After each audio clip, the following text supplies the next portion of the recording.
wraps up his demonstration. They will be turning epoxy. And the Sarasota Woodturners Club meets here monthly. It's a mix of people that have never touched a lathe all the way to experts that write books about it. So don't be afraid to stay and watch the lathe turning part of epoxy. It's pretty cool when you turn epoxy. It looks like you're making cotton candy. And there's some demonstration pieces over there of wooden epoxy and just straight epoxy. So epoxy can be used for a lot of different artworks and forms as such. So it's a good group to stay and watch. So I'm going to turn it over to David Jaden and Tony. They're also going to bring a volunteer, Norm Sunshine. He's a customer that was worried the other day how he's going to make his river table. So he has no experience with making a river table, and he's going to come up and they're going to walk him through making a river table. It's with some Ipe burl slabs. This first box right here, just proof you don't need to be nervous about jumping in and pouring your own epoxy item, because Norm has never done it before. This is his first time. So thank you, Norm, as well. So, okay, David Jaden. Good. Does it work? Yes. Okay. Awesome. Thanks, guys. All right. So, what is epoxy?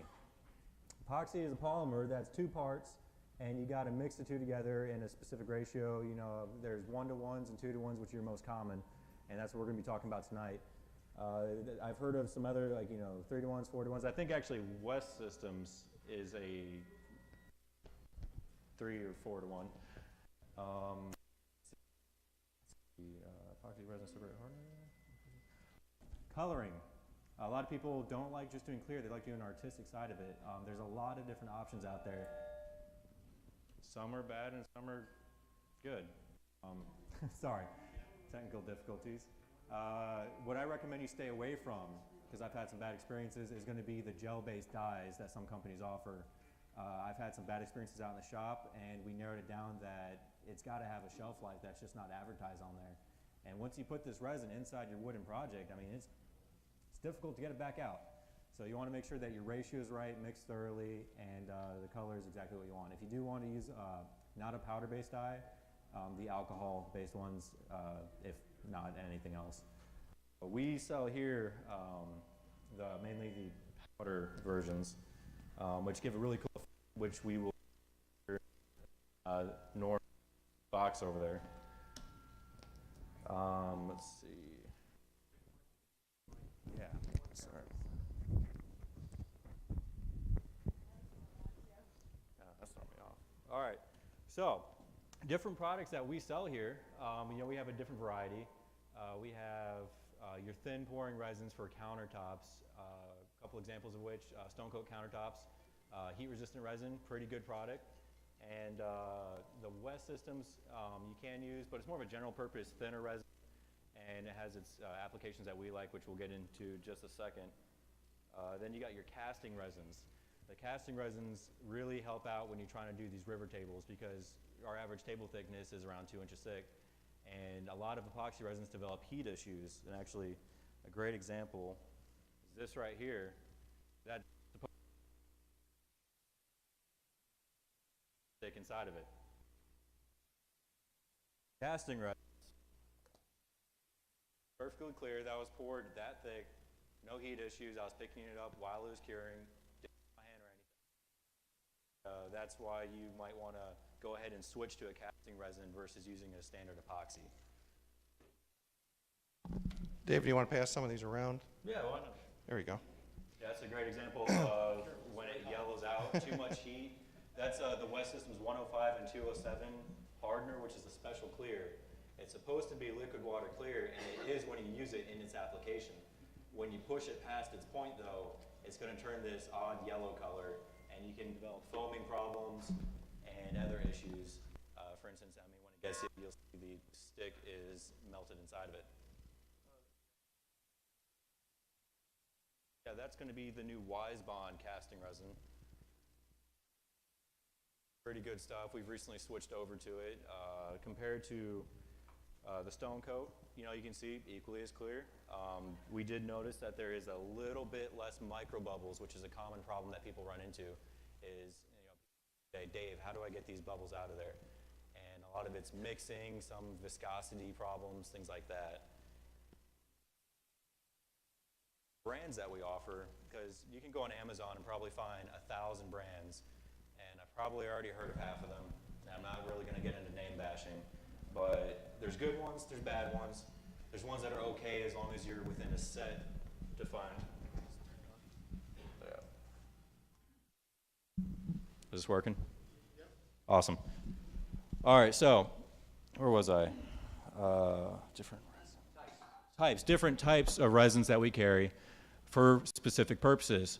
The West systems we use for crack filling. Why? Because it's a lower viscosity. It falls in the cracks a lot easier. You can pop the bubbles easier that develop from the air gaping. The stone coat is what we started using in the beginning for our deep pouring resin tables because it offers really good thickness, low heat, and low odor. A new product on the market that we are excited to start using is the Wise Mind casting resin. You can see right here up on the table. Really good results so far with that. That monkey pod table down there was made with it. Excellent results with that one. I believe this one was made with it as well. And very, very similar products, you know, same working time, low heat, low odor, low VOC. So all the things that you're looking for. So we're going to kind of go over here and talk about crack filling because that's a common one that people come to me ask on a daily basis is, Dave, I'm having problems getting the resin to go into the cracks because there's bubble really problems. Good results so far with that. Some people are trying to use their countertop resin as a crack filler, and that can be an issue because the countertop resins are thicker. And when you mix up those thicker resins, it's going to trap the air in it. I mean, even if you're stirring it very slowly, which gets very tedious, you're going to just start watching bubbles appearing inside of it. We're going to kind of go over here and talk about crack filling. Guess what? When you put it in the crack, you put the air inside the crack. So the thinner resins are going to be better for that. So Tony here is going to show us how to put the pump system on West systems. What's nice about the pump system is that it meters it for you. So when you have a funky ratio like 1:3 or 1:4, one pump, it mixes it or it measures it for you. But you got to make sure you got the right pump on it because there is different ratios in there. With the smaller quart system can, you do have to remove the extension straw. They supply different lengths to add into it. You got to read the instructions. Make sure that is important. The 207 and the 206 does have a different cap size, but you can mix up the partner and the resin pump because they're the same. And that is definitely not one that you want to mess up. When it comes to West systems, the 206 works great for your colors because it's cheaper, but it has a tint to it. But if you're using color, like you're filling with those mica powders, it doesn't really matter. You're coloring it anyways. Now, if you're going for that clear application, you're going to want to use the 207 because that's the one that's going to be water clear. And like we were talking about with that sample that's being passed around right now, as long as you're within the tolerances that that epoxy allows for, it will stay water clear. If not, it can overheat, amberize, and that kind of ruins the effect that you're aiming for, and you might as well use 206 anyways. How's it going over there? So there is a few different straws in there. The directions will tell you which ones to be using. When it comes to filling cracks on your slabs, you want to make sure that the crack does not go all the way through. Because if it goes all the way through, and I heard a couple laughs, and I know that you've been in this situation, the resin will fall straight onto the floor, and half the time you're sitting up there for like a good 5 minutes just putting resin inside of it, and you're like, man, this is a bottomless pit. Well, that's because it's on the floor. Sometimes it will travel. I once experienced a grub hole that went 4 feet down a Kummeru slab and then dumped out on the floor. So even though I knew the trick about, hey, if you're kind of curious where your resin's going, stop and look at the floor, I was doing that, and I'm like, oh, there's nothing on the floor, and I kept going. I put a whole quart inside that hole. And there was a quart of epoxy over there. Alrighty? When you first put these pumps on the West systems, you want to make sure that it gives a good, solid measurement. I don't know what else to call that. You got to prime it. So you might have to dump a little bit of resin. What Tony is getting ready to do is put tape onto that. The tapes that I recommend, you know, don't get that cheap, I don't know what, I'm not going to say brands. It's green. Don't use that stuff. It doesn't stick to anything.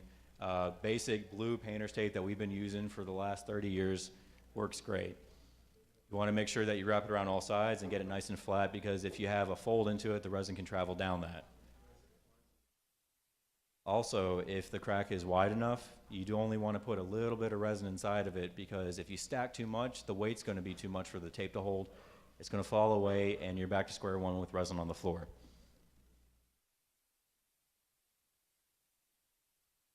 Something to keep in mind when you're using resins is, like we were talking about at the beginning, they have their purpose. Don't be using a casting resin that you use to dump 9 gallons at a time to do a crack 1/4 inch wide and 2 inches deep. It's not going to harden. These are designed to have so much volume to kick off that chemical reaction, which is why when West Systems is used in too big of an area, it's going to overheat. But used in the area that's designed, like the cracks that we see right here, it works perfect. One of the tips that I give to people is, after mixing, that there is going to be bubbles inside that cup. And what you can do is blow lightly into the cup, and you will watch the bubbles slowly raise to the surface. I've heard various reasons why, CO2 in the breath or just the agitation on the surface, but I've cleared bubbles completely from the cup before I even started using it before, and I've always figured that, you know, if you got a lot of air inside your resin, go ahead and get it out before you start using it. Now, how she's applying it is just with a basic stick, really. You can use popsicle sticks. The reusable mixing sticks that we sell are nice because you just let it harden on top of it, and then you can pop it off. One of the things that you'll notice as the resin starts falling in is the air has to escape. And the way that you pop those bubbles, because the bubble's going to form on top. If you do not pop that bubble, because a lot of what people do is they'll put a line on it, they'll walk away. And they think, okay, well, that's going to fall inside and that's going to harden. Well, it can keep falling inside, but if you have a bubble trapping it on top, it's not going to let it keep going. And you'll notice that when Tony here is going to pick up that blowtorch, I don't know, where is it? It's right here. It is a quick motion over the top of it. You're not aiming at a bubble, you're aiming at the epoxy in that area. You start off of it or near it, and you just sweep over it. If you're thinking about what bubble you're popping, you're overthinking it. It's not that complicated. Really quick motion. It pops the bubble, and you'll start noticing the resin falling in place again. If there's not enough resin to keep falling into that crack, add a little more, just like she's doing. You don't need to smother it on top. Don't try to push it in, because the air has to have time to escape. If you try to force it in, the air is actually going to push it right back out, and you just wasted your time and resin. So that is literally how simple crack filling is. Yes, Norm? I've heard heat guns work, and I'd say it's about a 50% amount of people. Well, let me repeat that question. Norm asked, does a heat gun work? Because a lot of people have heat guns at home. And my experience is I've only used the benzomatic blowtorches, and I've never used a heat gun. But I've asked a lot of people. I've heard people say it works just fine, and I've heard people say it doesn't work. So that's up to you to decide if you want to try that, because you want a flameless way of popping bubbles. I've always used the benzomatics, never had an issue with it. That basically covers crack filling right there, so let's go ahead and kick that off and just throw that to the side. If your crack is, say, more than a 1/4 inch wide, you do not want to fill it all the way to the top because of that weight issue with the tape we were talking about. You're going to want to just put a thin layer. It's going to harden, and it's going to basically create a plastic base layer for you to build off of. At that point, you can fill it all the way to the top, and you don't have to worry about weight. Just keep going with it. Of course, if it is a little bit too much volume, you might want to only fill half of it. Too much volume, it can overheat, and it can't pull away from the cups like it can inside these. So what's going to happen is it's going to crack.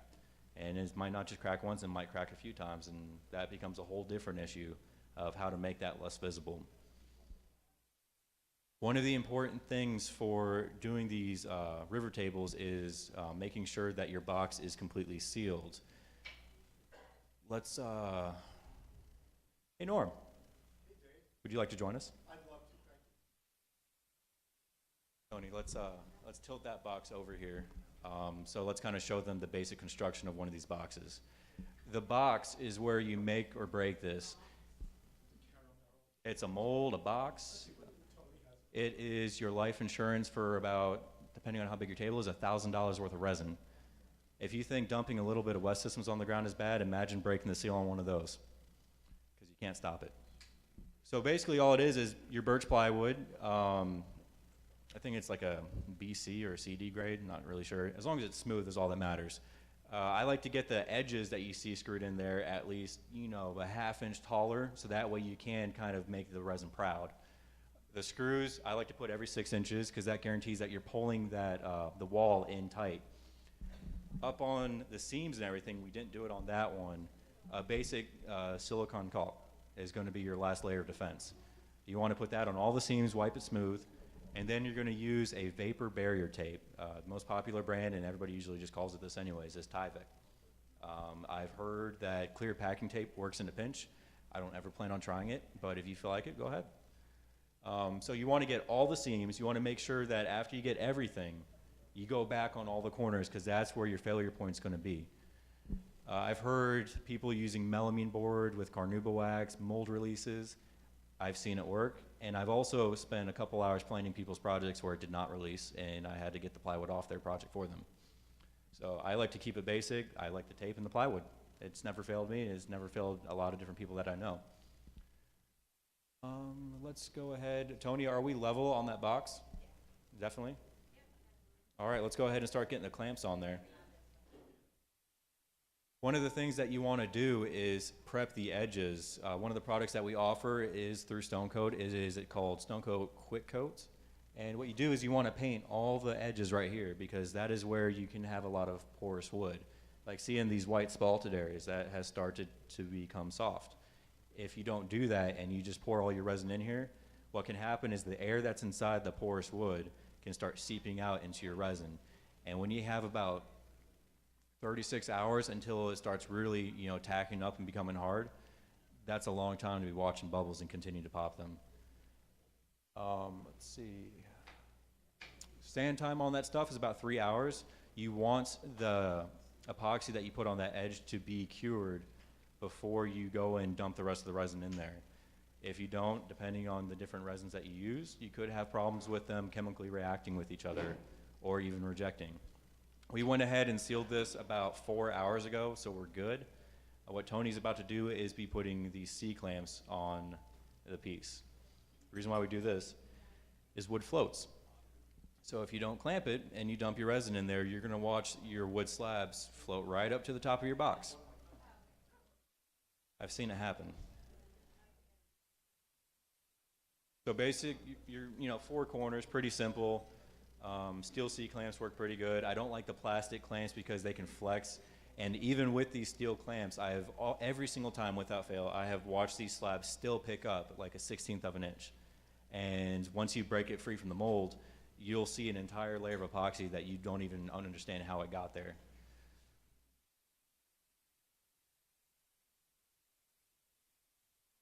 Now there is a process for finding out how much resin that you need to use. The kits that we sell, whether it's Stone Coat or the Wise Bond casting resin, is 1.5 gallons. 1.5 gallons can fill 2.4 board feet worth of space, which is a math problem that many of us are very familiar with. To find board footage, if you do not know how to do that, length in inches, width in inches, times thickness in rough inches. Yes, sir.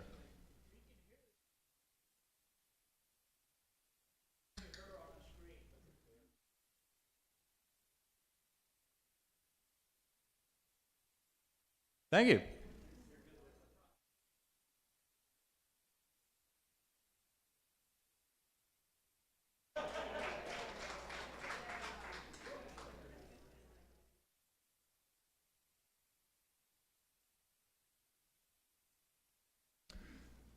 So always go off the rough inches of where you started. That includes a bit of a waste factor because remember what I just said about that 1/16 of an inch of resin. A 1/16 of an inch spread across that entire box can equal sometimes up to an entire board foot.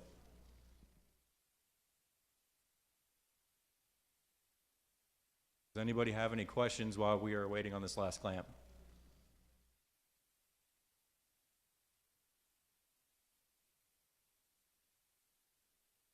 Excellent question. What Jessica just asked is, can you use West systems, like let's say you have West systems but you don't have the quick coat to seal the edges before you do the big pour? The answer is yes. The first couple times that we did this, we did not have the quick coat. So all we had is wet systems. Worked just fine, just make sure you let it cure, because those are two different resins.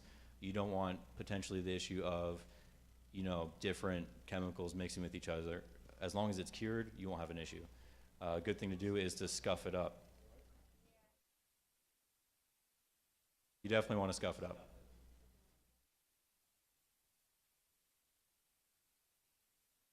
Now, I'm going to admit we did not scuff this one, but we are definitely within that tacky period where it will chemically bond. I'm not worried. Yes, ma'am.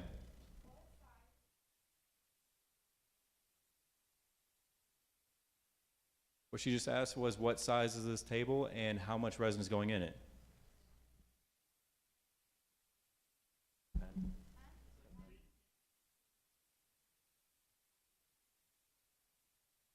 The answer is 18 by 44.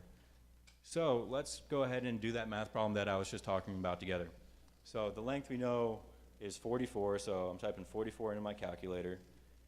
My rough thickness was 2 inches, and like I said, I use that. I always go to the rough because that adds a little bit of a waste factor. So 44 times 2 inches of thickness times, Tony, what would you say the average width of that river is? Average 4 inches wide, so we're going to add 4 into that equals. That's it. Oh, this calculator, iPhones. 4 times 2 times 44 equals, divided by 144 equals 2.44 board feet. Each gallon and a half fills 2.4 board feet. So I'm either going to have just enough, or I'm going to be low enough that I want to break open a new bottle for just a little bit. It's going to be fun. So the color that Norm wanted to do on his table was a beachy blue, you know, kind of, you know, in the waves when it's crashing over rocks, you get that light blue, a little bit of dark blue, a little bit of that froth from the ocean. So the colors that we are using, if Tony can hold that up, is going to be the ocean blue, the mother of pearl, and the Caribbean blue. We're going to kind of, I don't have any recipes that we go off of. We always just kind of go for it and adjust it as we go. I will say that it is better to have more color than you need than not enough. Reason being, what happened to the other purple one? No, that's it. No, there's another one. That's the muddy one. Oh, I guess you guys have it. If you do not have enough color, it can be semi-transparent. Sometimes with these powders, it doesn't necessarily reflect. There it is. Solid purple. There's no light that goes through that. It is semi-transparent. You see a lot of the movement inside from the mica powder.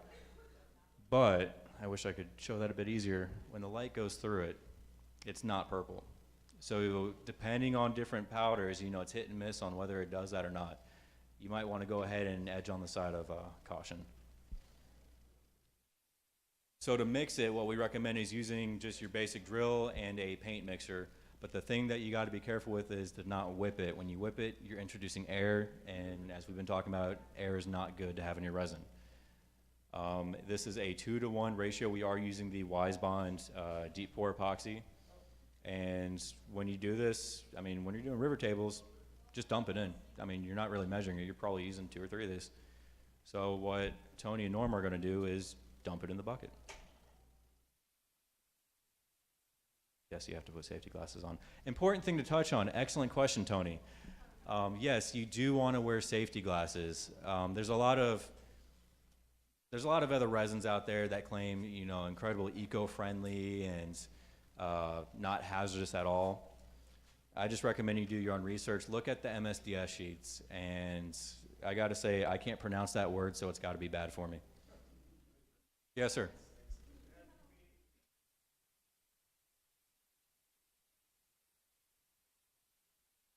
Well, what's great about this question, what this gentleman's asking is, what about the smell?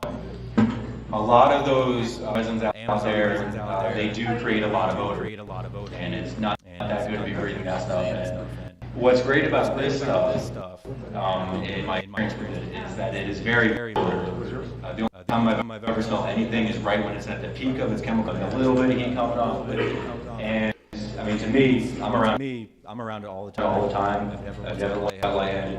It doesn't bother me one bit. Those that are more sensitive might have problems, but I've never had anybody in the shop have an issue, so I feel pretty comfortable not wearing a respirator around it.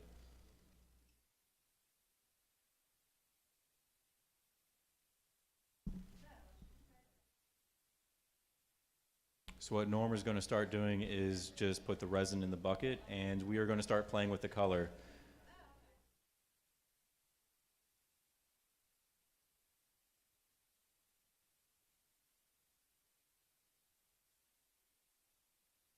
Anybody have any other questions while we are getting started mixing?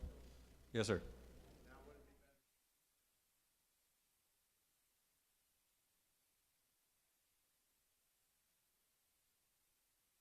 I've tried that, and the same result. I can't figure out how it picks up with all that. I once put 8 clamps on it, and it wasn't much bigger. I would say it's a little bit more. Not to be flashy, but flashy. Oh, are you talking about getting it from and trying to pick up?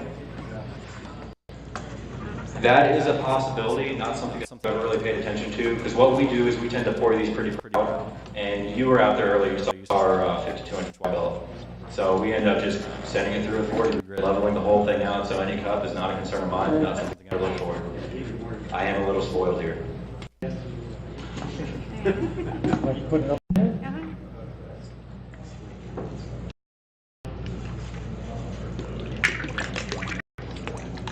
So when you are pouring this in the bucket, this is one of the times that you might get some splashback, which is why it is important.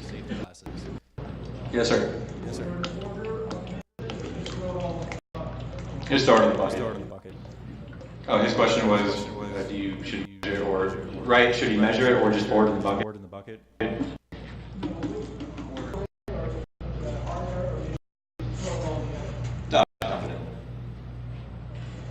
If you want to fine tune your color, one of the processes that you can do is just put your resin in there and then start mixing your colors, and when that's good, you can dump hardener in there. But the thing to keep in mind is you are diluting that solution with the hardener. I've done that once, and I ended up just fine tuning it anyway, so we just kind of freestyle it.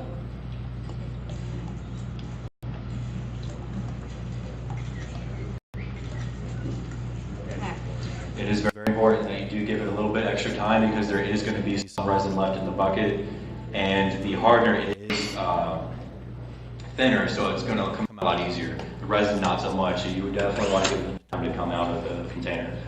Sorry, you had a question? What speed? Slow. I think your question was, are we doing like at the top of our final piece? It could be either. What I've noticed is, we wide belt standard do it. What I've noticed is sometimes you get a little bit tighter of this folding action that you might see here tonight if it happens soon enough. It'll be tighter on the bottom, and on the top it'll be more open. What I'm describing is the mica powder. What it does is it tends to flow with the resin when it starts heating up. When the reaction starts, it is a low heat solution, but it's still heat. It's going to pick up, cool off, drop back down.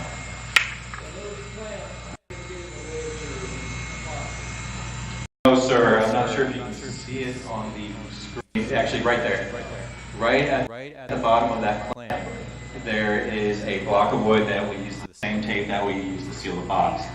Any resin that gets crowd over that wood and gets on that, it might feel stuck. Take a hammer, whack it, it comes right off. Any other questions? Yes, sir. The working time?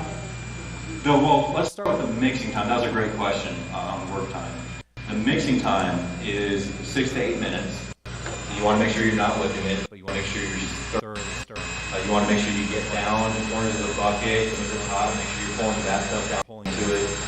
And once that 6 to 8 minutes is over, I recommend that instead of say doing 2 kits at a time, which is 3 gallons, get out of the bucket within about, say, 15 minutes. But really, I mean, in my experience, when you're doing this, you're doing it. When you get it done mixed, you get your color right, you're picking it up, you're dumping it right back out of the bucket into your hole. Anybody else? Anybody else? Yes, sir.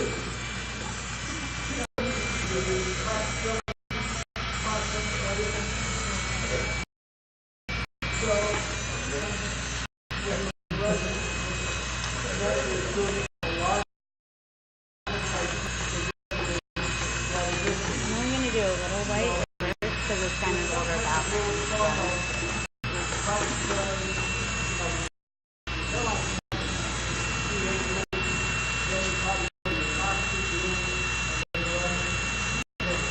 What am I doing? There you go.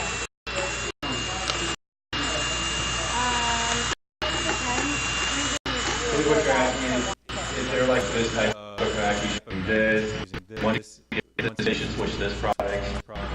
And for the most part, there's kind of an idea behind it. Hairline cracks, you mentioned CPA glue, the one day I've seen it done. What I tend to like to do, the West systems, that's what we're using mostly on cracks, is if I'm having issues getting that resin to fall into the crack, just a cap full of acetone, put it inside, make something like water, and it's going to fall inside there. You only want to do that though on the hairline cracks, because it's not going to allow it to harden rock hard. It's going to be a very hard rubber. On a hairline crack, you're going to see that. It's just going to help get that perfectly smooth finish. To the mixed resin, yes, I recommend that you mix the part A and part B fully, then take a cap full. Sometimes you might, depending on how many pumps this is a cap full. You want to take 2 cap full, maybe a lot. But if you're doing hairline crack, you're probably like slowly pump it at a time anyways. Otherwise, actually, you're just wasting resin. Does that answer your question?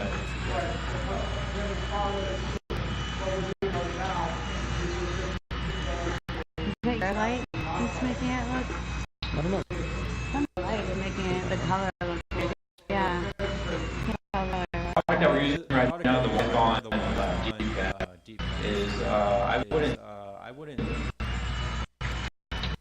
The situations that you're going to you shouldn't be trying to modify it. More blue a little Can't bit. use it in that situation. There's a different resin you should use. It's already thick as your countertop resins, which definitely is falling into small crack. But it is very liquid. It's very thin. It's going to go everywhere. I watched it fluff in the tightest of plates. I planed through slabs and saw the trails that had followed through wood and wondered how did that get there? Where I seen other resin stop halfway. So I've never had a situation where I want to modify the viscosity of casting resin. Now, to touch base on modifying the viscosity, using the systems, it's more general use type resin. Do you like that You color? can use it for crack film. You can coily woods. You can fiberglass work with it. A little dark, it's a little bit dark. Or Bobcat outside, which blows our solvents. The shell for the engine is probably half systems and fiberglass sheets by now. I am responsible for one of those. If you want to glue it thin, so thin that it tends to just fall right off the joint. So one of the things that you can do is there 403, 406 filler powder. I like the 403 of it. It's like fiberglass powder. Take a little bit, mix it in there, and turn it to a paste glue. That way it stays on your glue joint, and you just drop it right on the floor, and hopefully you have enough left to hold it. I've done plenty of boat patches with it. Blocks to get a longer working time when it's thin. It's cut, it's what we're doing, but when you get them out there, it's spread out and the cutting reaction slows down. So we tend to do our butcher blocks here with the Resins on 206 and 403 microfiber powder. For the most part, if you want a thicker glue though, for like the oily stuff or just really good things that you don't want wood glues to come on. The G-Flex 655 is basically using all of our boat matches. There's a Brazilian area over there. What and it's supported by glue joint about 3/4 stiff. So you imagine you're supporting it on the side of 50 inches. A lot of stress on your glue joint. We moved quite a bit. If it's broken, I've never gotten a call from somebody saying their slab had broken and that stuff. Or I have for hanging stuff with plain wood. So I use it. We use it every day during the shop. One of the things you hear when you are multi-using your that filler. while it can't hold a lot of weight, if you shock it, you can break that little joint. Which that's why you might want to switch to the G-Flex test. You can expect the top load has a little bit of flex left in it that it can expand contraction rates, different things like that. Okay. Oh, okay. Do you want me to take a turn? No, I'm fine. Oh, okay. My hand is Yes, cramping sir. up. The maximum thickness on the wide bond casting resin. I have used it right at 2 inches thick, and the chemists say that that is about where it shines.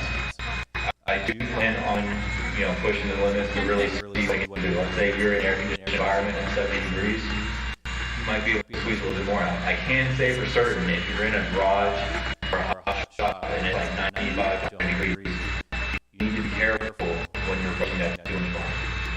With any casting resin, once the ambient temperature gets up and you're outside with that working temperature, you can start to experience issues of cracking when you're trying to get the maximum thickness out of it. Your job is hot is put up a box fan and blow right across it and whip away the excess heat. I'll do the sides for 1 minute. Yes, sir.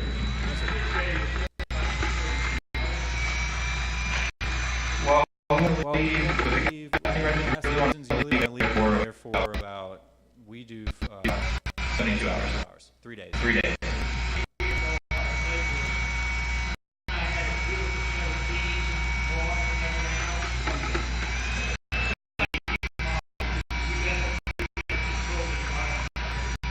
Yeah, we like We do ours right in there. it's clean, the dust. The dust is out of it, air conditioned, Mesmerizing. and You guys get to see it. You guys- walk through the shop, so that's nice too. but right around Right around 36 hours. 36 hours, maybe even Or- 24, if you're at that upper That thickness. upper thickness, and it gets a little bit quicker. You should experience it hard.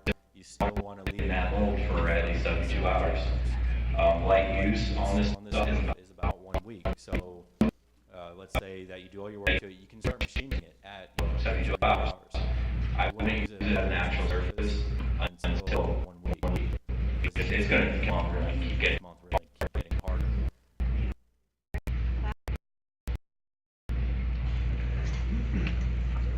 So, Dave, how wide can you go? Want to give you some tips? How you start getting stressed? that is an That is an excellent question. Question was, how wide can you go with these? The widest that I have personally seen was 24 inches, and this thing was like 11 feet long. There was a little bit of blocks of wood mixed in with it, but he didn't have any cracking problems, things like that. I will say that it heated up a bit more than normal, but not enough to worry anybody. It's just you get so used to something, and then it's a little bit warmer. So, one of the things that we like to do to, some people you might watch on YouTube, they'll hide rebar, pieces of wood going across to help strengthen, because some people are worried about the wood to resin strength. What we do is on the bigger stuff, we will actually take a 1/2 inch drill bit and on the bottom third, drill a hole 6 inches in, every 6 inches. What happens is the resin's going to pool inside of that and harden, and it's like an epoxy dowel joint almost. It's more surface area for it to grab a hold of and not separate. So what you can see right now, Norm is pouring that in there. He has no experience doing this, and he is being extremely successful right now. That is how easy this is. Yes, sir.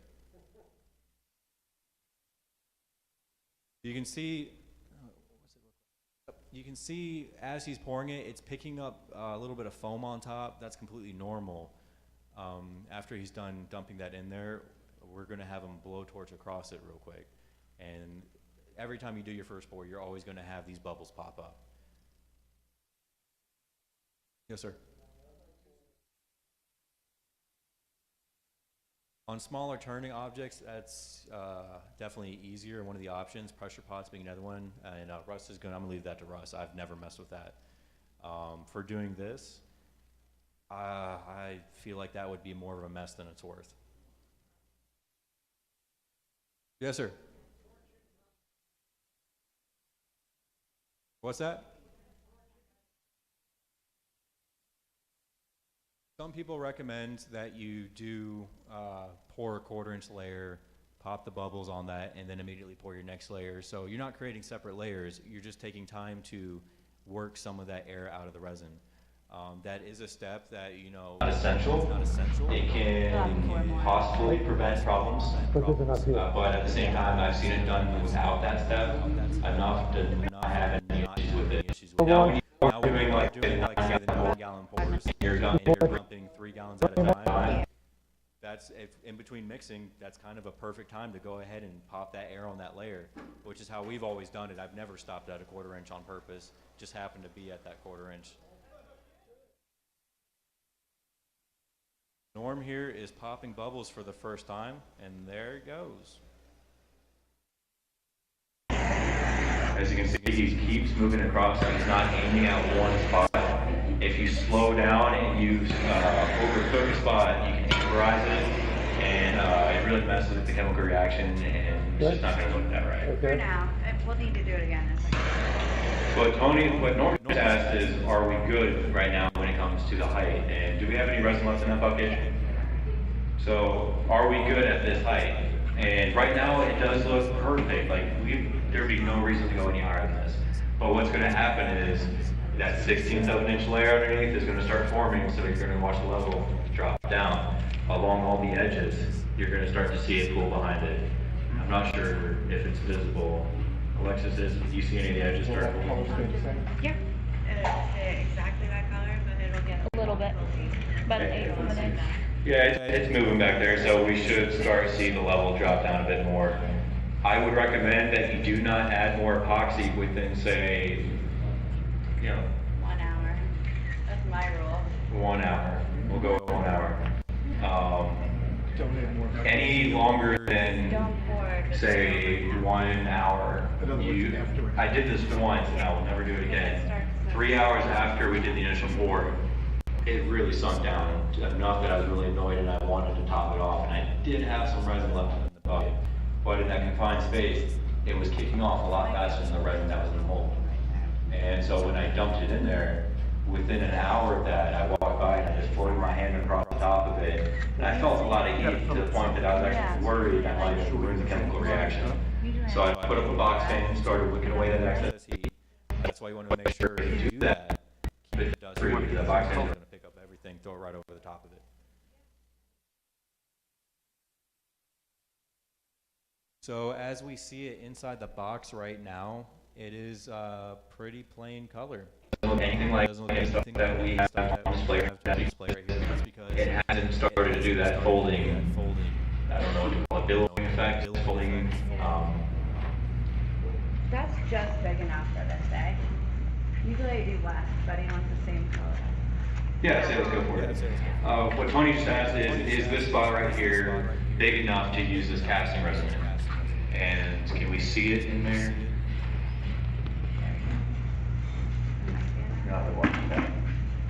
Just pour it in? So that hole right there that you see them pouring into is probably as small as I would feel comfortable using this resin in. Too much smaller than that, and it might just take a couple extra days to kick off, or it just might not kick off at all. Anybody got any questions at this moment? Yes, sir. If you have a thicker slab, can you do layers of that stuff? Like, can I layer it in inches on? Right. What thickness are you aiming for? Just hypothetically. You're telling me about do an inch and an inch and a half.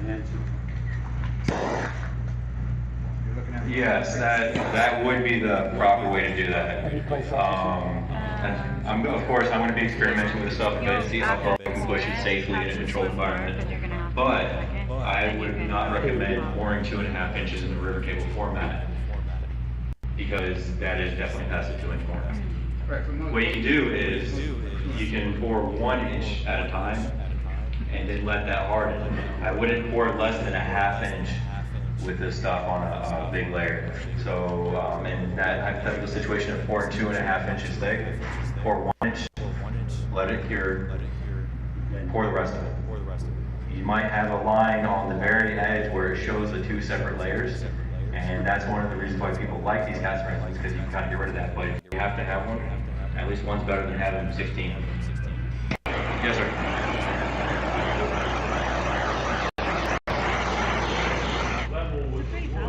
Is it or is it not? It is sitting a little low right now. It is, the resin's moving around behind the slabs, underneath it, and it's gonna probably drop a little bit farther. If it drops within the next hour, we're probably gonna just top it off. If not, we'll just leave it be and we'll wild sand it smooth from there. Yes, sir. Is there a way of swirling another color through that? Not, you can't really swirl manually a color into it, but what you can do, and I've seen this a few times, is you pour, say, one bucket of one color, and you pour another bucket of another color on top of that. Maybe give it a couple twirls just to get the two intermingled, or leave it, just laying on top. When that chemical reaction starts, it's going to basically fold into each other and blend enough to make it look pretty smooth. Another color for powder. But it looks. Your question is if you can just put straight powder, say, right into there. Right. You probably can. I believe I've seen people do it. I've never personally done it. So I believe it would just sink in. So you can see the effect that Norm's giving it right now. It kind of helps you see what the colors look like because it was pretty plain before. Now it looks closer to what it will look like after it does the filling effect. But the thing to keep in mind is you can't stop that effect from happening with the powder. It's going to be there. If you don't want it there, you might have to look at liquid-based dyes. But we actually kind of like it, and that's why we use it. Yes, sir. Have you tried running this through a planer to get a uniform surface? Thank you for bringing that up. We do not run these through with the planer blades. The being is the knives on exit and actually shoot out the resin. The purpose of saying it in the first place. What we do is we throw a board break on a white belt And just strip layers off those perfectly smooth. One of the things to keep an eye on when you are cleaning these up after it cures, and it's actually kind of funny when you notice it, because usually you only find it when you're in finishing, is the bottom tape sometimes will curl off the pipe. I'm not sure why, it just does. And you don't see it after it's sanded because it's all scuffed up. And so you'll do all your sanding, you still don't see it, and you go and spray your finish on it, and all of a sudden you're going to see a little tiny strip of tape hidden inside of it. And so that's one thing to keep an eye on for when you do pull it apart, is look where the tape's dipped in.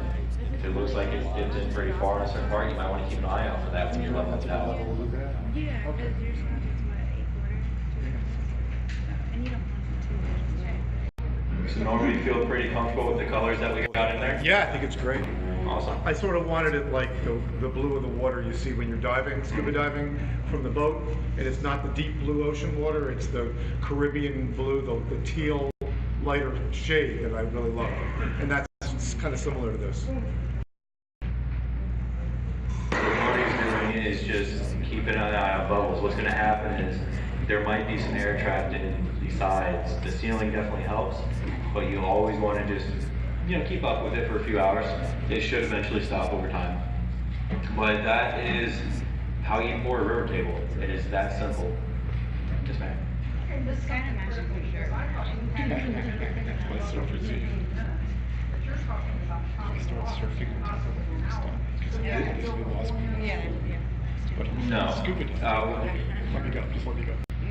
What she asked was, what I said earlier, you have about 15 minutes to get that stuff out of the bucket. And that is true. And now she brought up how I said within an hour I can go top this stuff off. That's also true. Reason being why I can do that, there's less volume, there's a lot less volume inside that bucket. So the chemical reaction is a lot slower than a gallon and a half that was just mixed. So I can Use that to top off. Way after 15 minutes. up to an hour. No, I've done 2 hours, been okay, but you really started playing with fire at that point. Definitely 3 hours is a no-go. So you can kind of see on the colors that it definitely looks different than it did 10 minutes ago. And it started that process. you can't really watch it happen. It's like watching paint dry, but if you walk by every 5 minutes, it's like getting snapshots. Hopefully one day we get a time lapse where we actually get to watch it happen. It's pretty cool. Yes, sir. Yes, sir.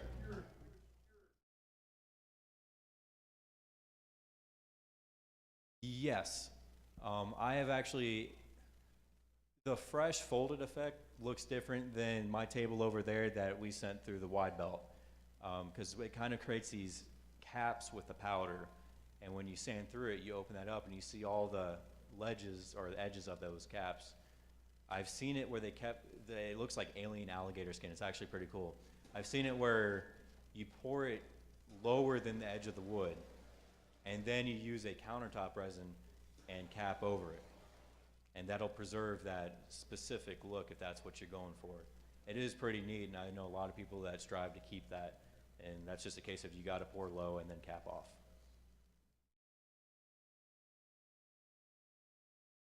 Anybody have any questions while we're still on river tables?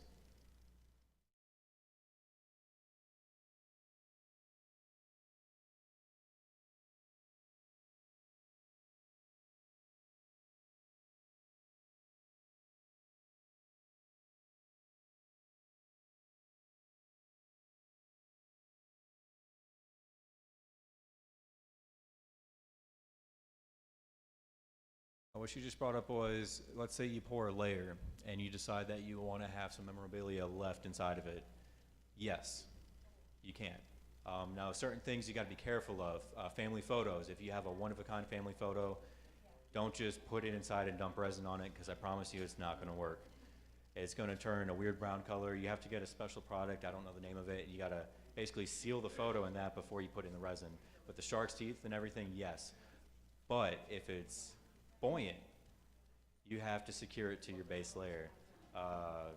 Maybe some of that quick coat stuff, super glue will work just fine for that, but just make sure it ain't gonna pick up, because it's gonna be awkward fishing all the stuff that's floating around out.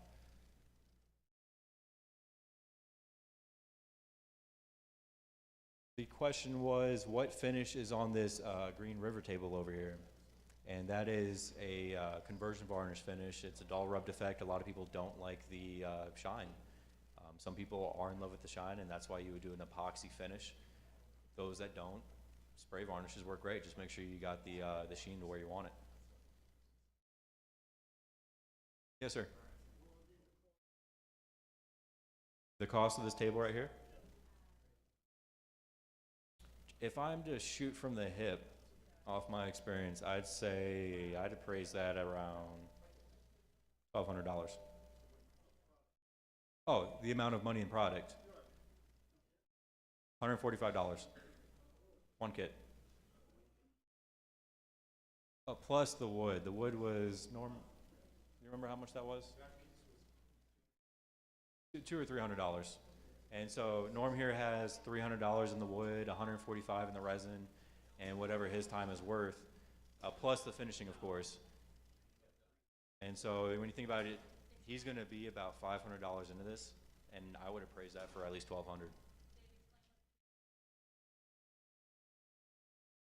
A kit, great question. What comes in a kit? Part A, Part B. It's got all the directions, very well written on there. From you follow it from point A to point B, and you'll have a great time with it. The colors are, for the 5-gram bags, I believe it is $7.95.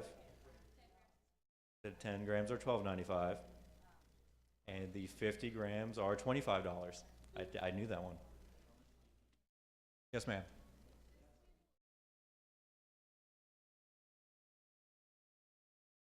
Are you talking about the purple one over here?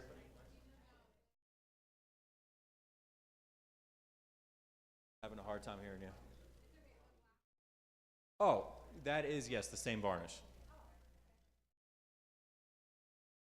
Yes, ma'am.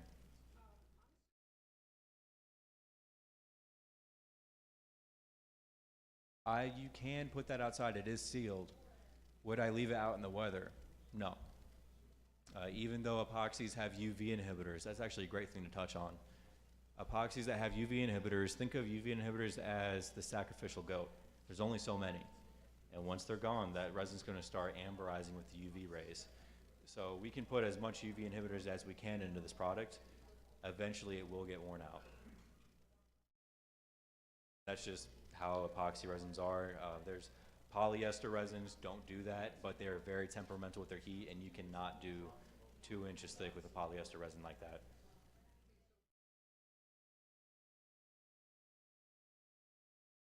And yes, in the shade would be okay. Inside your house, if you have it right up on the window and the sun's coming in every day, you're going to be wearing down those UV inhibitors. So, did that answer your question?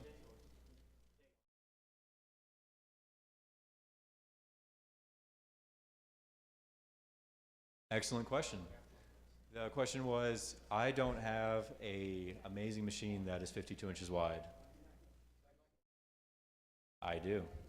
Yes, you can bring your stuff here, as long as we know that you're using a quality product, either Stone Coat or the Wise Bond casting resin. We don't mind sending it through our machine.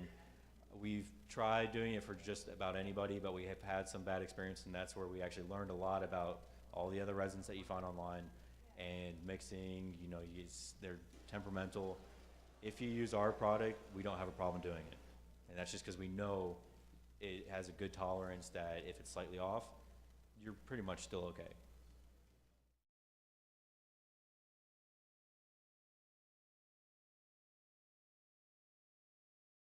That is an excellent question. The question was, what is the most scratch resistant coating that you can put on top of the table? If I had to pick one, I would pick an epoxy based finish. That is with a stipulation of after it cures for a month. A chemical reaction slows down over time. You know, it's pretty much calmed down in a week. At the end of a month, it's pretty much done. I've got a piece with the Wise Bond, what's the name on? The countertop resin. And at 24 hours, it's still pretty soft. You can scratch it with your thumbnail. So that's why you want to give it a few days before you really start doing much to it. And I wouldn't use it within a week. Right around a week was when I started noticing, wow, this is actually pretty resistant to anything I'm doing to it.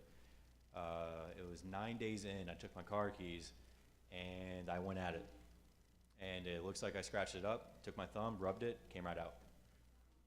So I think I scratched my car keys instead. Now the varnishes are pretty abrasive resistant, but if abused, will fail. It depends on the brands, and I'm not going to get into all the different brands out there. Some are great, some are not great, some are softer than others, some are harder than others. Polyurethane is a really good finish if you're doing exterior stuff. I will say that. Yes, sir.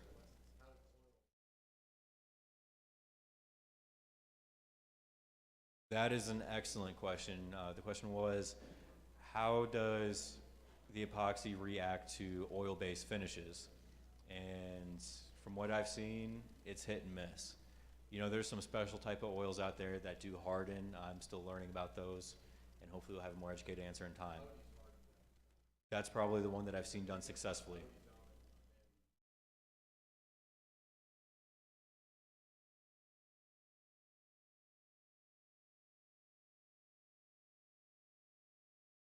I've heard that. I've never done it myself, so I can't comment too much on that.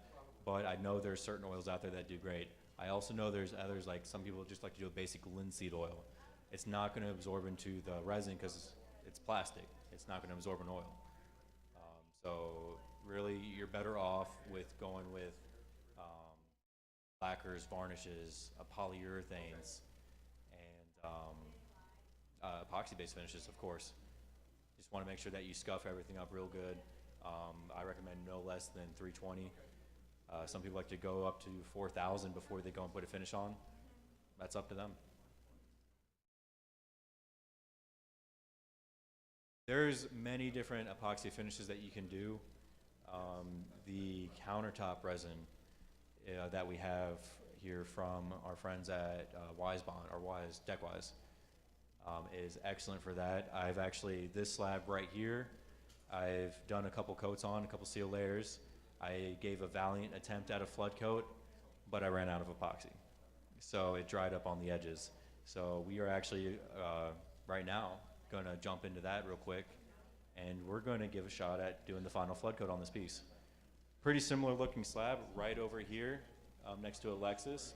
Same basic design. You got the burled slabs with the winding river and similar color wood.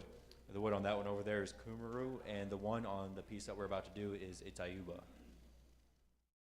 Yes, sir.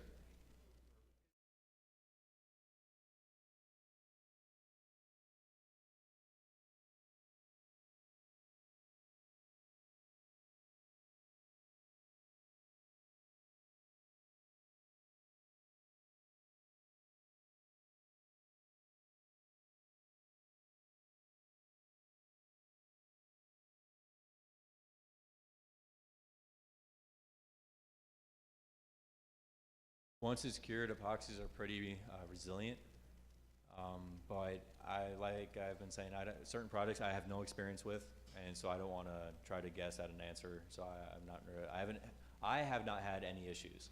We've had catalyzed lacquers. The conversion varnishes is a catalyzed finish, and no issues. So you probably will be okay.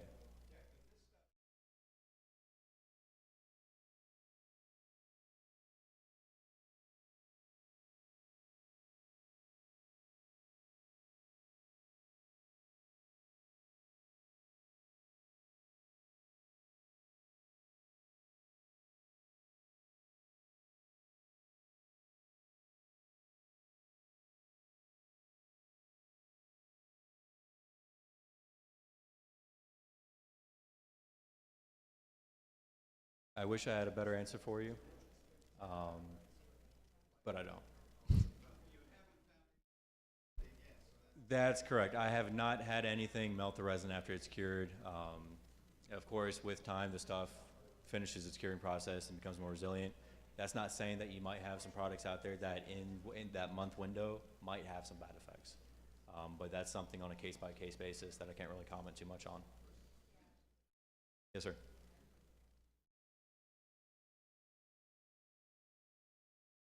Here in our shop, production, we are stopping at 220, and we hand sand in between the sprayed layers with 320. And you've seen all our stuff on the walls. It's, you know, the spray really does a good job filling all the micro scratches. So you don't need to walk up the epoxy to 2000 grit before you spray finish on it. 220, and you barely notice anything. If you want, take it to 400 if you want to get that little bit left. Yes, ma'am.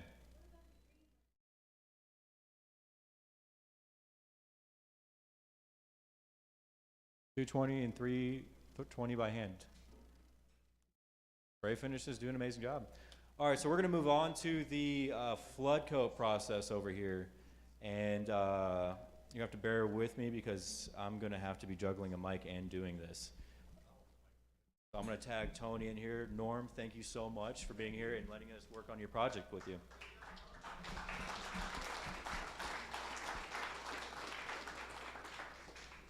Thank you, Norm. And he was not a plant in the audience. He's never done this before, so you did great. Thank you so much. Yeah, we're running up on time, so it's 8 o'clock now. So we want to kick it into second gear, and let's talk about the flood coat. So this already has some flood coats on it. On this one so far, I did 2 sealing layers. When you do these countertop finishes, you want to start off with a thin penetrating layer. The squeegees from West Systems that we sell here in the shop work great for it. A thin piece of wood to slide it around. You're not trying to build a thick layer on your first go. You're trying to penetrate the wood a couple mils and let that harden. And then once you sand that smooth, you just created a very flat surface. Okay, so we're going to put the final coat on right now.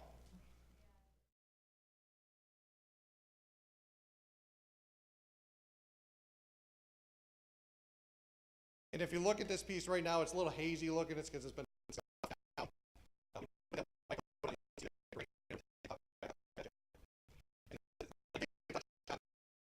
trying to build thickness. You're just really trying to seal the grain and push it down in there. You're basically like you got a squeegee, a glass window. You're just forcing it into the grain.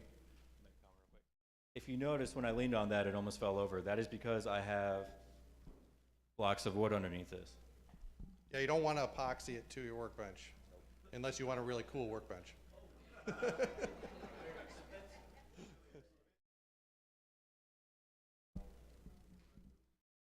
So this epoxy is the bar and tabletop epoxy, the Wise Bond. And this, you'll notice both the A and the B, the resin and the hardener, are the same size. So it's a 1-to-1. Some people will just say 1-to-1 epoxy or 2-to-1 epoxy. 2-to-1 epoxies are generally for the deep pour rivers. 1-to-1 epoxies are generally for the flood coats.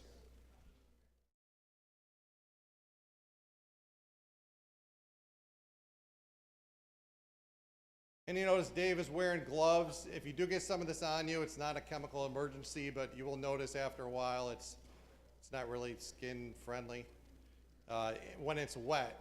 As some epoxies will advertise that they're, like Dave said, eco-friendly, that they're food safe, this and that. Most epoxies are, when they're cured, food safe, but in the chemical form, you should still treat them respectfully as chemicals. So once they're cured out, they're pretty inert. You don't want to use it for a cutting board, be cutting in there, getting particles into your food, but for a platter, service board where you're not cutting on, that's fine.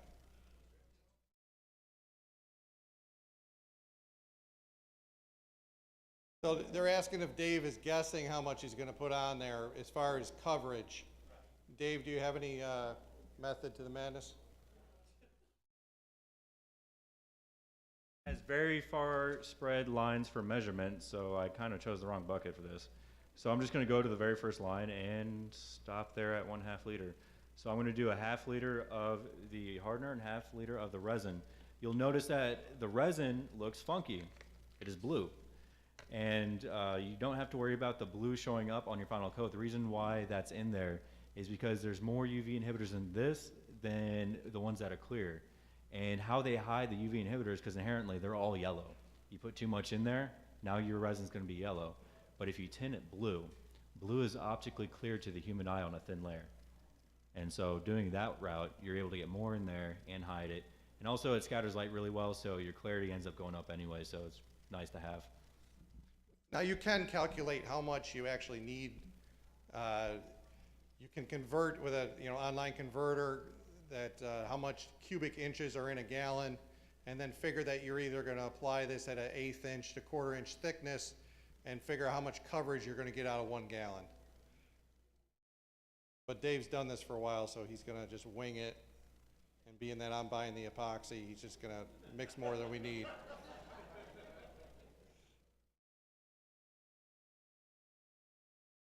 No, if he uses too much, it comes out of his bonus, so it's a wash.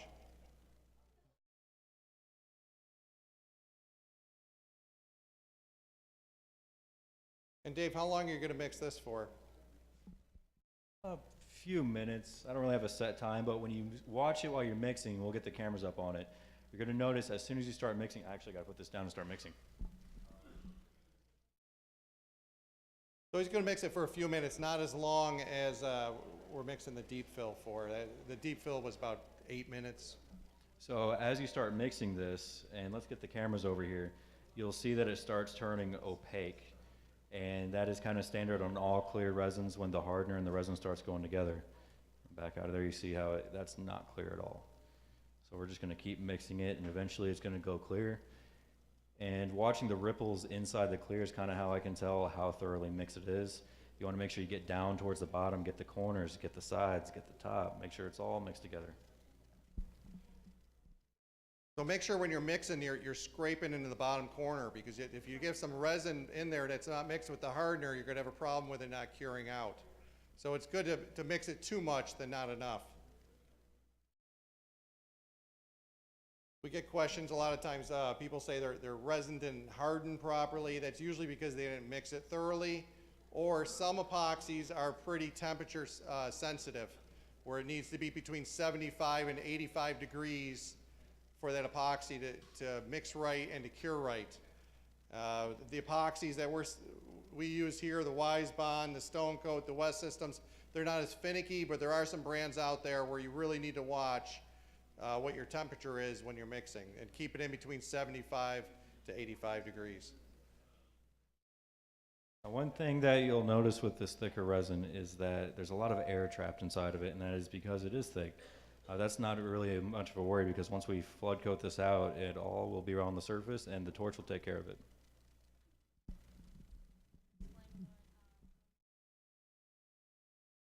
Tony had a tack cloth. She's just tack clothing off any dust that might be on there.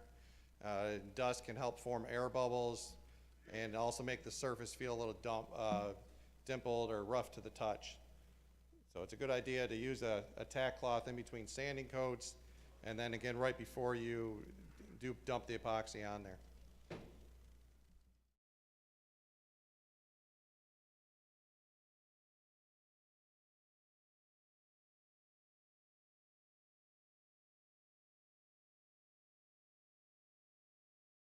Comfortable with this, so I'm just gonna start the process. I'm not gonna pour everything out because I definitely made more than I need, but when you're doing the final flood coat, it's flooding off of it, and that's how it creates that perfectly smooth surface. So you want to have more than you actually need.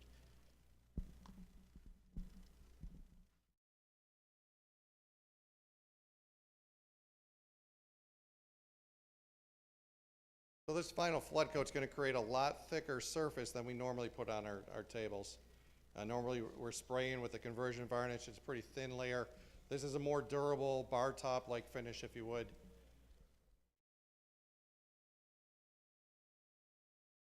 And you can see as soon as he dumped the grain on there, that color's popped right back up. He's using a notched steel trowel. It's got, I think, 1/8-inch notches in it. Helping to kind of set the thickness that he's scraping on there.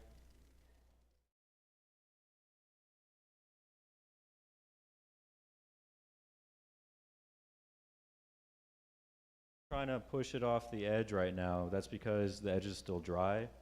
Oops, accidentally did right there. The edge is still dry and there's a lot of surface tension. You notice like water on a windshield is going to pick a path and follow the path. So what Tony's going to start doing right behind me is going to be priming the edges so that way when I do push all this off the edge, it's just going to flow smoothly right off.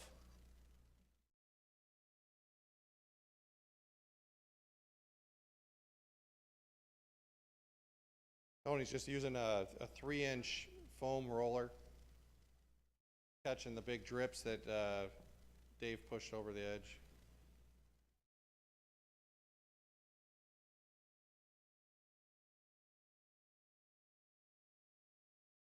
We'll say on this white epoxy, you can see if you hold your cell phone light on the white epoxy and Kumaro slab that we did, if you hold your cell phone behind there, you can backlight that. It gives a pretty cool effect.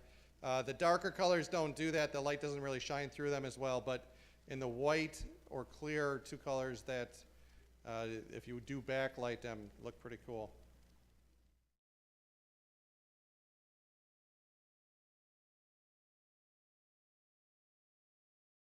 So he's a little short on resin. They're going to dump a little more resin.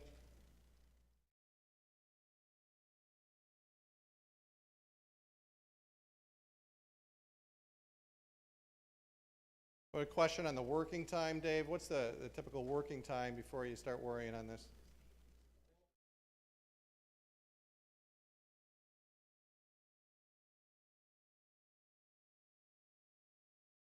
About 30 minutes hitting on the edges.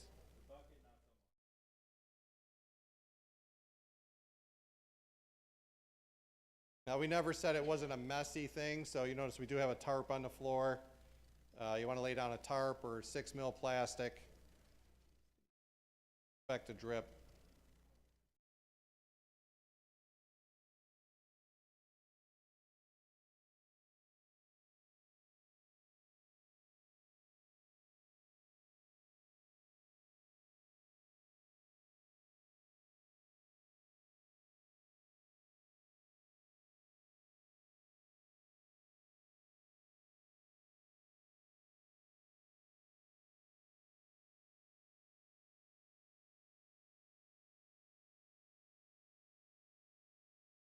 Okay, so we got a question, Dave. If he doesn't want that glossy, how can we dull it down?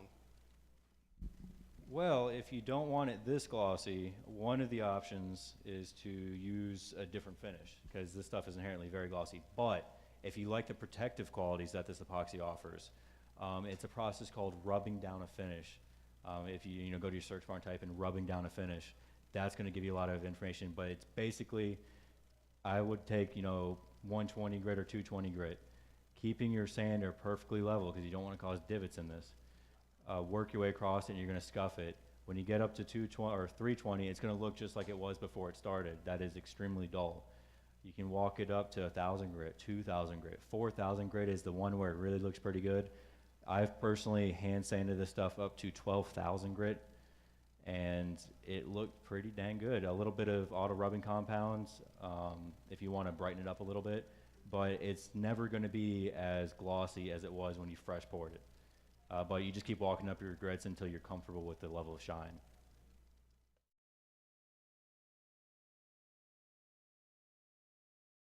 The question was, where do you get 12,000 grit sandpaper? And actually, no, the automotive does not do that high. They do about 8,000, 6,000, 8,000, I think. It's a product called Micro Mesh. It's meant for polishing aircraft windshields. Being an aircraft traffic controller, so I was accustomed to seeing mechanics all the time. But yeah, they're little foam pads. You want to make sure that you do not skip any of the grits, because if you say, oh my God, this 12,000 grit is awesome, and go straight on to 1,000 grit, whatever is on that 12,000 grit pad, I don't believe there's anything, but whatever's on it just comes right off and it's worthless at that point.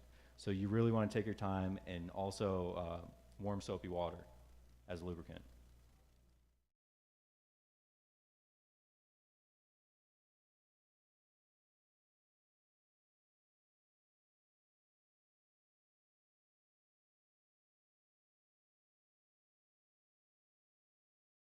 So we do have a special on the Wise Bond epoxy tonight. If anyone wants to purchase some epoxy, we're having 10% off on the Wise Bond epoxy on either the deep pour or the tabletop epoxy. And if you're watching at home this week, we'll also have a special on the website. Both our websites, advantagelumber.com or our slab website, woodslabs.com. You can go on there and find the Wise Bond epoxy. And if you use the discount code WISEBOND10, push that into the shopping cart, that'll also give you the 10% off discount. You have a question, sir?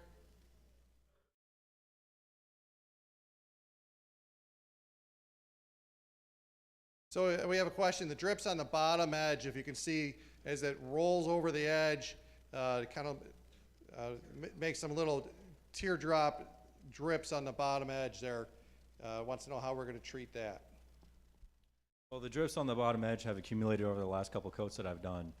There's no reason for me to go sand that off before I'm done, because it's going to keep happening every time I do this. What I did before I started this process was I had Tony here spray a sealer on the bottom just to make sure I was in fact sealed on that side, because if you leave one side of wood unsealed for too long, it's going to cup on you. And so I did that as a preventative measure. And when I'm all said and done, I'm going to go back, I'm going to sand it all smooth, and then I'm going to tape off the face, and I'm going to have her put one last sealer coat on it just so it's protected, and it's going to be perfectly smooth and look great.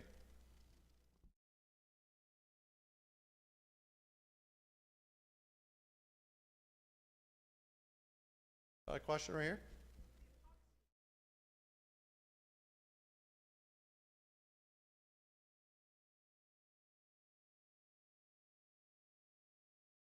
So we had a question. The epoxy happily releases from the plastic buckets, but she's asking, how does it come off of the metal scraper?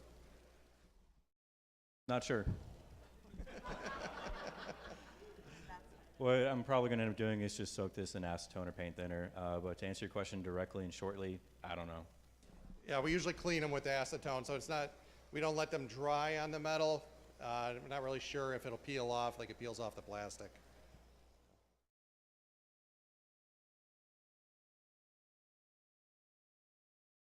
With the metal paint stir, Tony, have we cleaned off the metal paint stir when you're stirring the epoxy, or you just let that harden on there?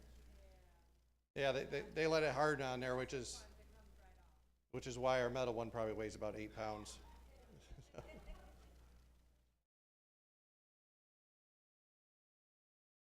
But they actually go through quite a bit of acetone cleaning up stuff in the shop, so the fact that they let it dry and cure on the metal stir stick on the drill is not a big deal. Acetones get more expensive, so that's fine.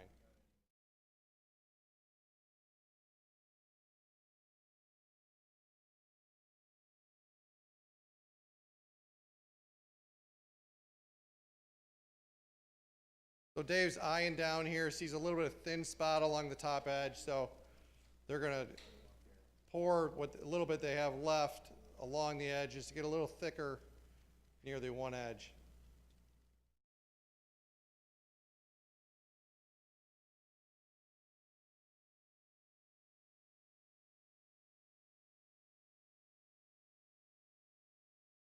So Dave, you added some in, and then you scraped over it, adding where you saw a thin spot.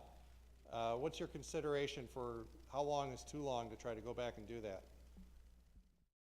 I wouldn't try messing with this for longer than 30 minutes. What I noticed was, even though we primed the edge, there were still a couple spots where it didn't flow all the way down. Maybe there just wasn't enough resin rolling off of it. So what I did was I had Tony go pour a good amount on there right next to the edge. You saw I had the trowel angled pretty sharply towards the edge, so I was basically just pushing it right back off the edge, creating a waterfall effect. And it looks like it laid a lot better. Yeah.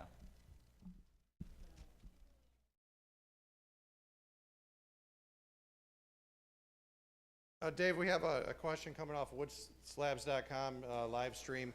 Wants to know how much the components are of this? How much the bar and tabletop epoxy cost? The bar and tabletop epoxy costs $90, if I'm not mistaken. It just got put on the shelves. But so far, it's just as good as the other big players out there. And right now, 10% off. You mentioned a code? Yeah, if you use the code WISEBOND10 in our shopping cart on woodslabs.com, that'll give you 10% off right now. So it is $90 for the kit, the A and the B, and then you'll get an additional 10% off. Limited time special. Sometimes you just kind of got to stop looking at it because you're always going to see something if you're the one doing it. And even though I see a couple things, I know me messing with this is just going to make it worse. I'm OCD, and this hurts me. Okay, so it's kind of like the pimple on the face. Just leave it alone. Don't try getting every little defect.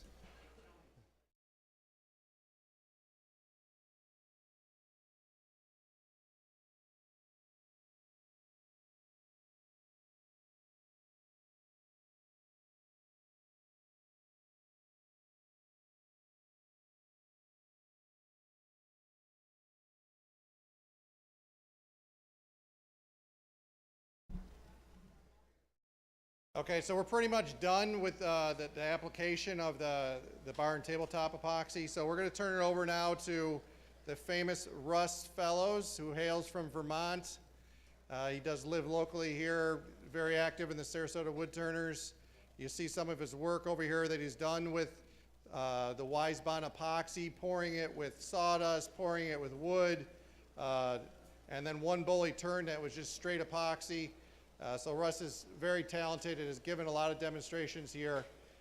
We really appreciate when he takes over and shows off his craft.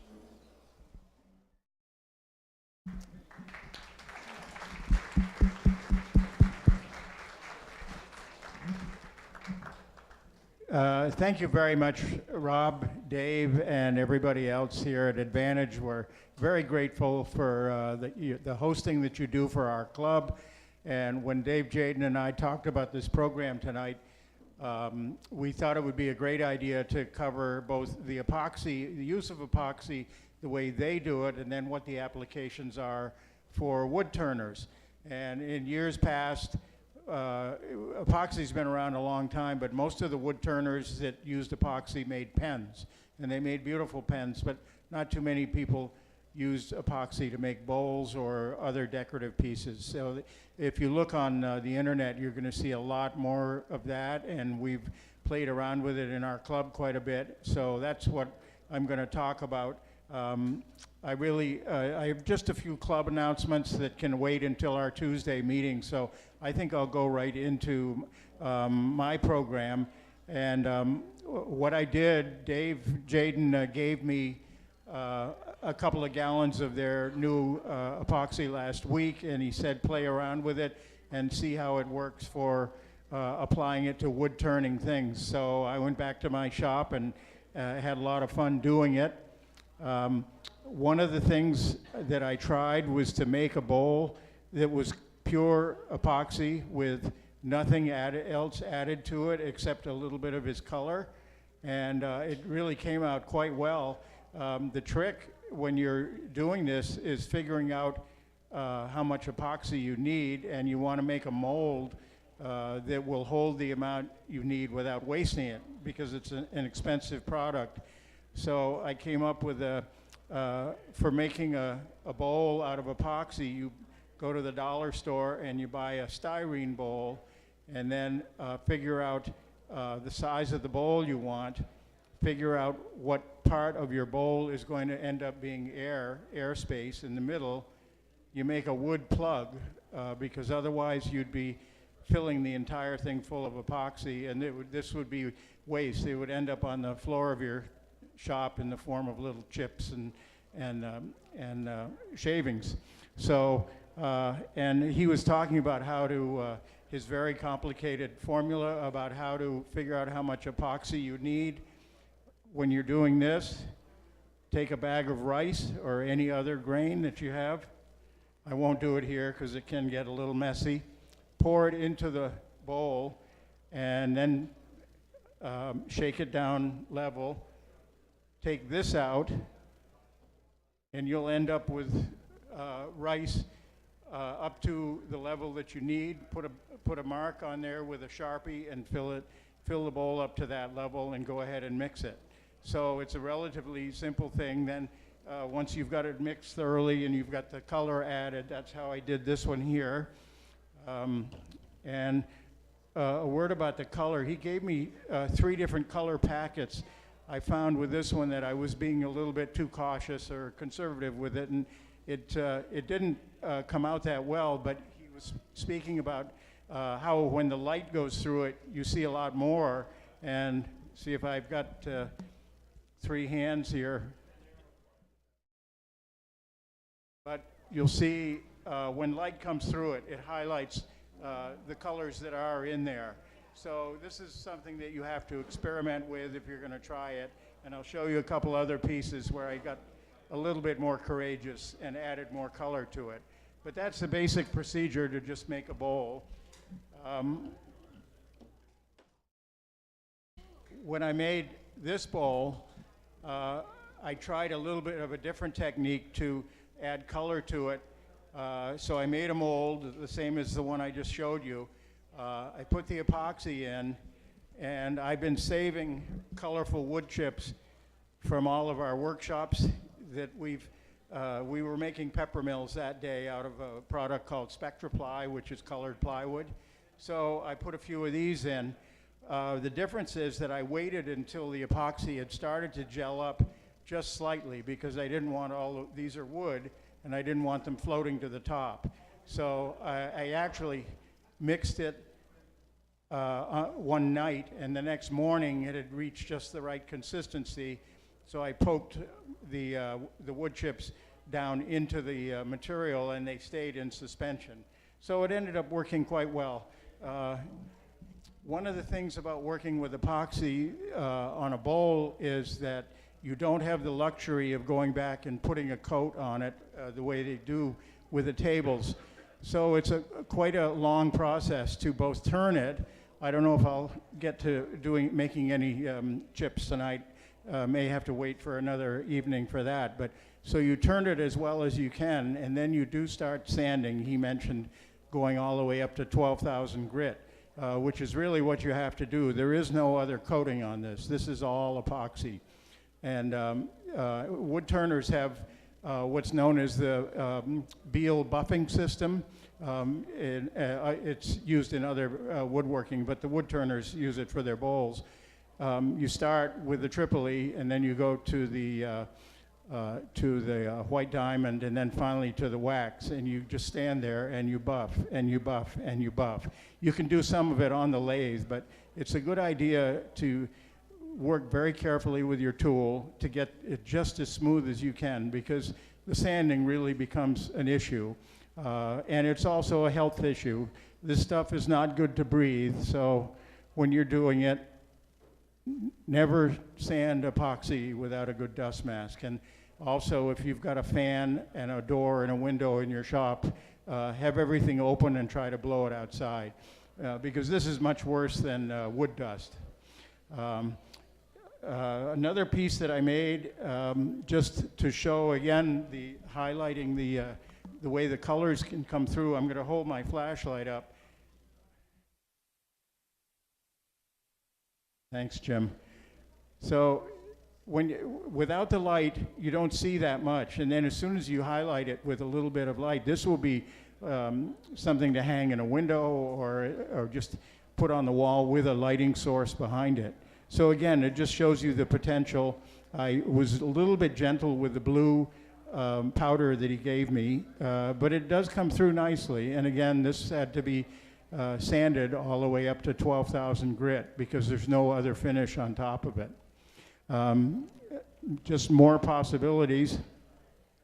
The piece that I made that I don't think I'll have time to actually put on the lathe and turn tonight, I got a lot bolder with my color, and I took all the rest of the turquoise powder that he gave me and put it in, and I put it in almost immediately after pouring. Instead of, you saw them mix the color in while they were doing the stirring, I did all my stirring and then put the color in and just tried to swirl it around and get some kind of a pattern. It's very random, and it ends up being a lot of serendipity on this. You don't really know what you're going to end up with, so just stir it until it looks good and kind of walk away from it. And this one was a very slow setting one. I poured this on Sunday afternoon, and it was only really completely solid this morning. So there is a long set time. A big plus about that is that gives it plenty of time to release the bubbles. He spoke at length about that being a big problem for working with resins, is controlling the bubbles, and there are many things you can do, including coating. If you're pouring it up against wood, which I did with this piece here that I did a year and a half ago, you want to coat the wood with something, and I didn't know, they didn't have the quick coat product at that time, so I just sprayed it with some clear acrylic, and that kept the bubbles from forming on the wood. But that is an issue when you're pouring epoxy up against any other surface. If you're pouring it all by itself, this bowl I did a couple of years ago, this was a ring that was cast separately, turned, and then glued into the bowl, which was turned separately. So there was no work on this epoxy while it was in the bowl. It was all done in two separate pieces, and then I put them together. See what else I did. This is the epoxy when it's clear. These bowls, I made a little extra intentionally. I'll pass this around. You can see that there are still a few small bubbles in there. Another way to control bubbles, Dave mentioned it, is a pressure pot. And I have a couple. I brought one in. Andre, did you take it out to your car already? Well, Andre bought it from me. Well, that's okay. A pressure pot looks just like what your mother may have cooked frozen vegetables in. It's a pot where you put an air hose on it and you build up. And what that does is it doesn't force the bubbles out. It makes them so small that you can't see them. So I didn't bother to do it with this. This was just to show you how you could use a styrene bowl as a mold. But it is a good idea if you can put it in a pressure pot. I bought a bigger one, so that's why Andre bought my old one. But do use a pressure pot if you can, and your piece is small enough to fit in it. They don't make them big enough to hold a whole table, so it's not an option for them. I've used my resin now for a number of applications, and I'm really having a lot of fun with it, and I would encourage, if you're interested in doing it, there's quite a lot on the internet about it now. I just put this down. Dave already talked about the different types.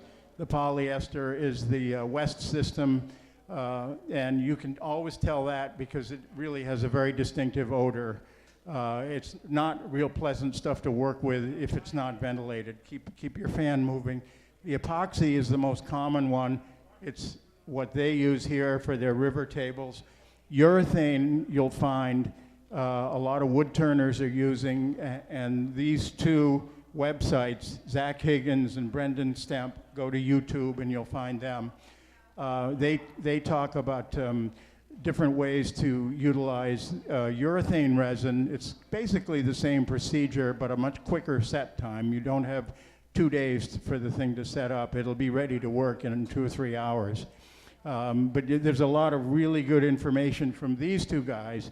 And then there's probably 100 other guys on YouTube talking about different ways you can utilize resin. So do your homework. Resin, some resins, polyester and epoxy are mixed by weight, whereas urethane is mixed by volume. So you do need a, I'm sorry, it's the other way around. These are mixed by volume, these are mixed by weight. So I have a little digital scale when I'm doing a piece out of urethane resin, and you want the mix to be 50-50 exactly. The bigger the piece, the more that can fluctuate a little bit. But if you're pouring a little small medallion or something, just a few grams of error in mixing the two, you will not get a satisfactory set. So the smaller your piece is, the more careful you have to be about measuring the ingredients. But a digital scale is $10. It's like what they use in the post office to weigh a letter. So it's not a big investment. Let's see, okay. Andre brought this pressure. I brought it up to just show you, and he wanted to buy it, and I wanted to sell it. So it worked out well. But this is all it is. There's a gasket here. There's the line for the air hose to come in, a valve to let the air in and then shut it off. And you have a gauge to measure what the pressure is, and this is to control the amount of pressure. They recommend about 40 to 45 PSI, and you do need to keep that pressure up in the pot as long as the piece is in there. And in the case of urethane resin, it's a couple of hours. I have not used the epoxy slow setting resin in an air application, but you would definitely want to have it in the pressure pot for overnight. And as long as your pressure pot doesn't leak, you're fine. You could leave the air hose on it. If the pressure drops, it'll automatically fill it back up again. So let's see, what else do I have to talk about? As I said, I think because of the time, I probably won't get into actually doing any turning. I will do this next week at our meeting. I'll just talk a little bit about the tools.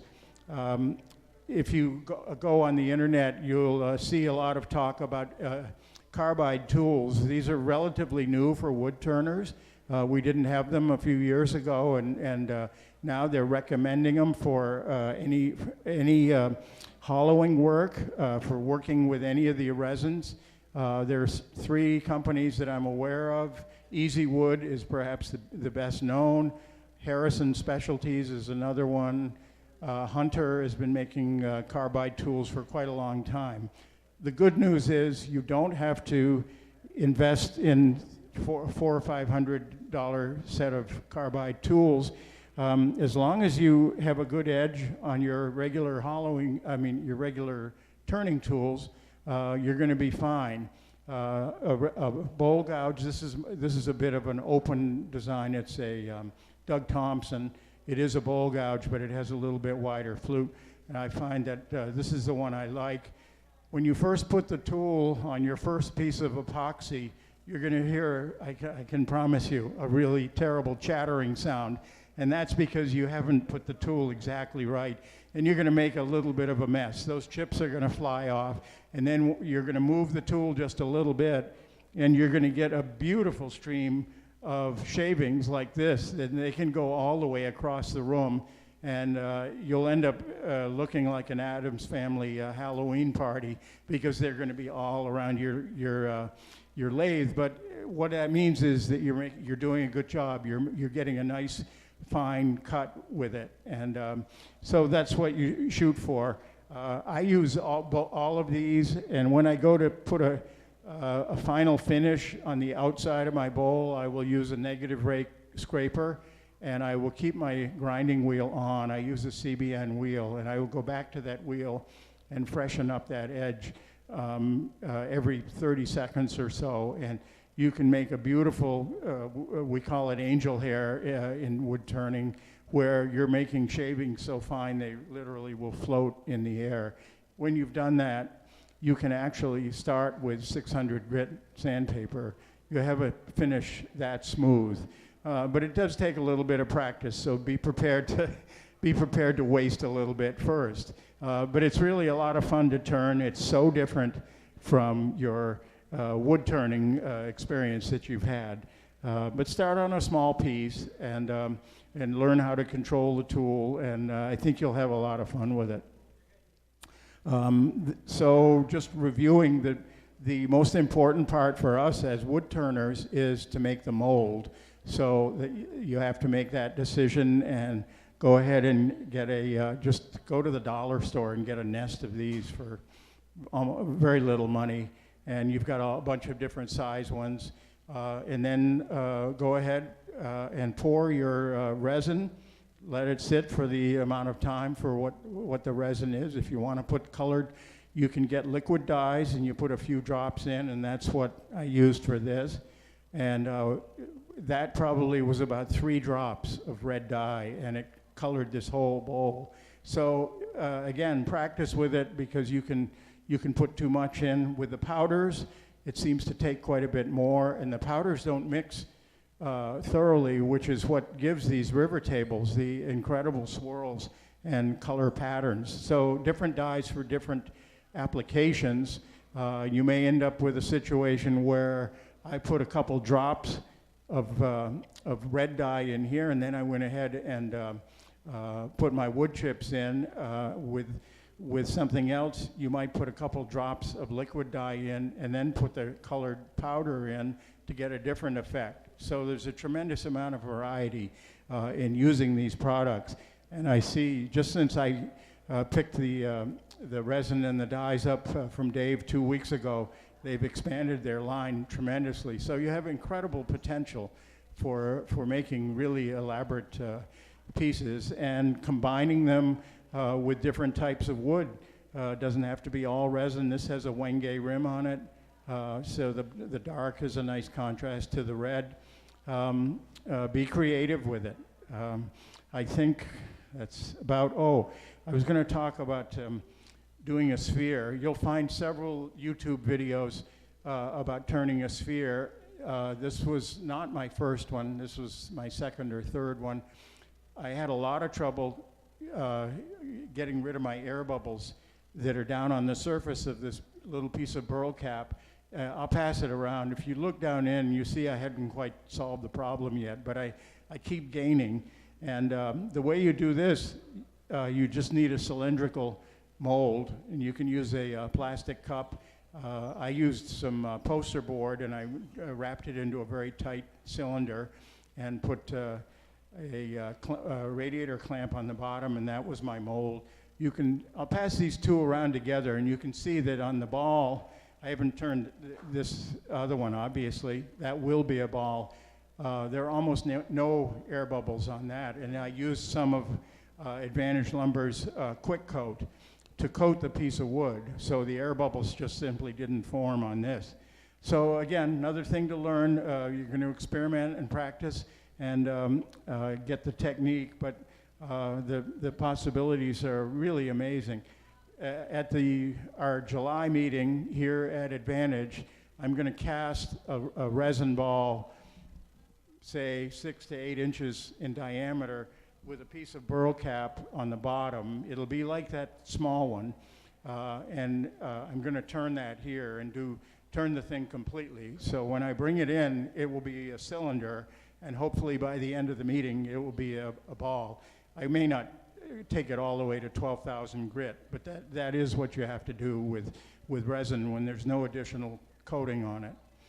So that'll be for our July meeting, and we're going to keep talking about resins at the Sarasota Wood Turners because there is a lot of interest, and we have several other guys in the club that have been experimenting with it. They couldn't be here tonight because they're snowbirds and they'd already taken flight, but we do have quite a group of guys that are interested in the technique. So come around. If you're not a member, stop by, and we'd be happy to show you. Of course, if you are a member, you'll be there and you'll get to see more of it. But we do plan to continue our experiments with resin, and we're so glad that Advantage is taking such an interest in this. And I think they did not pay me to endorse their product, but my success with these pieces that I did over the last 2 weeks was very encouraging. The slow set seems to be a better product. You're going to be able to control the air bubbles a little bit better,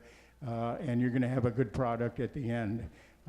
There are other ones out there, and I encourage you to experiment with all of them. And for the piece that you do your own particular application, you may find otherwise. But do give it a try and have fun with it, and come to our meeting next Tuesday, and I will turn this turquoise disc into hopefully a nice plate. Are there any questions that I can answer? Sir? Yeah. No. My experience with releasing agents is that they kind of muddy the waters. It's another chemical to introduce, and you're pouring one liquid against another liquid, and they say you can use cooking spray. I just don't do it. When you make a core, I use softwood, pine or spruce, and so you just turn all this away. It's no big deal.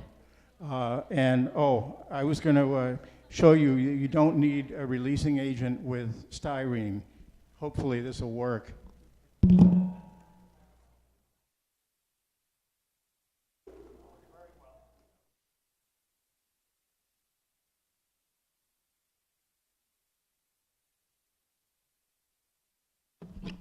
Sorry, I wouldn't bother with releasing agents. I don't think they're necessary. Any other questions? I don't know how we're doing for time. I think we're pretty close. 8:45. Well, I could put this on the lathe and I could make a few chips for you. Everybody had enough. Quit while I'm ahead. I will come to our Tuesday meeting, and I will turn this piece, and it will demonstrate once I turn away all, this is just MDF that I use for the mold. Once I get rid of all the MDF, this piece will really allow light to come through it, and it should be quite beautiful. So something to look for next week. Any other questions? Tom, no, did you get enough? Did you sell them all?